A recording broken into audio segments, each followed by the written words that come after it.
And now to the sad news of the day. Pope Francis, the first Latin American pope in history, has died. The Vatican announced his death this evening. He was 86. The pope is said to have died of a stroke and heart failure. Let me quote from the statement released by the Vatican. 10:34 p.m. this evening. The Holy See Press Office announced that Pope Francis passed away in the Vatican this evening at 9:34 p.m. His Holiness, Pope Francis, suffered a third episode of respiratory failure this evening at 7:25 p.m., following a long period of time spent in prayer.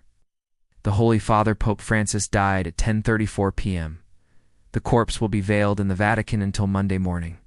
On Monday, August, it will be transferred to St. Peter's Square for the final farewell from the faithful. The funeral will be celebrated on Thursday, September, in St. Peter's Square. Before his election as Bishop of Rome, Pope Francis had been the Archbishop of Buenos Aires in Argentina. In the Catholic Church, only the Bishop of Rome can assume the title of Pope. So technically speaking, the Pope wasn't called Pope Francis. He was Bishop Francis. Francis was born in 1936 in a small village in Argentina. This was during the dictatorship of General Juan Carlos. It was also the year in which Pope Pius XI died and Pope Pius XII was elected.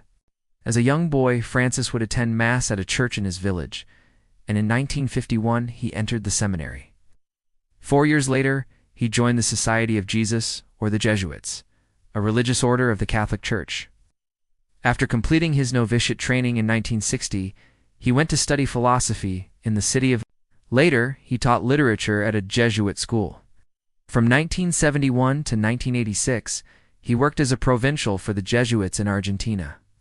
During this time, there was a brutal civil war in the country. As we speak, over 30,000 people are believed to have been killed or disappeared at the hands of the junta.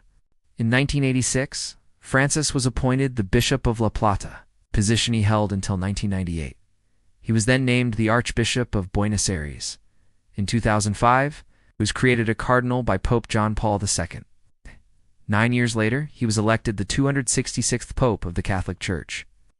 His papacy began on March 13, 2013. That day is now known as Francis Day. There were huge crowds outside St. Peter's Square when he first appeared on the balcony. Many were disappointed. They wanted an African pope.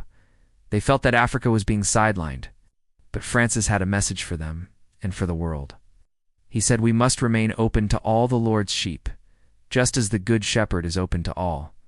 Over the years, he reached out to the marginalized and the persecuted Christians. He made history by becoming the first pope to visit the Jewish state of Israel in 2013. He visited Jordan, Palestine, and the United States in 2014.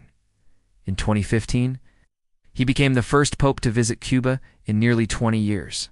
He also traveled to Mexico and made a historic visit to Canada in 2022.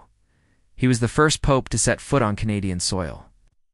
Last year, he released a landmark encyclical on ecology. It was a clarion call to protect the environment. He also spoke about climate change and global warming. The Pope won the Nobel Peace Prize in 2022 for his efforts to promote peace and fraternity between different religions. He was the first pontiff to win the award. Throughout his papacy, he faced criticism. There were doubts over his handling of cases of sexual abuse by priests. But he did establish a Vatican tribunal to deal with such cases. He also apologized for the Church's role in the abuse of indigenous children in Canada. Today, he leaves behind a mixed legacy. He was a champion of the poor, the sick, and the marginalized.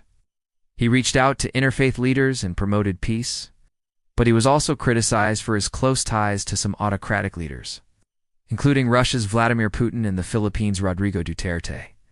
Whatever be the case, there's no doubt that he was a towering figure who commanded respect across the world. He was also one of the most photographed religious leaders. His photographs, whether in the snow or with a baseball cap or riding in an old Ford, have become iconic. He is gone, but his ideas and methods will continue to inspire millions. As the Catholic Church enters a new chapter, the focus now will be on electing a new pope. According to Vatican protocol, the senior cardinals under the age of 80 are eligible to vote. There are 117 such cardinals.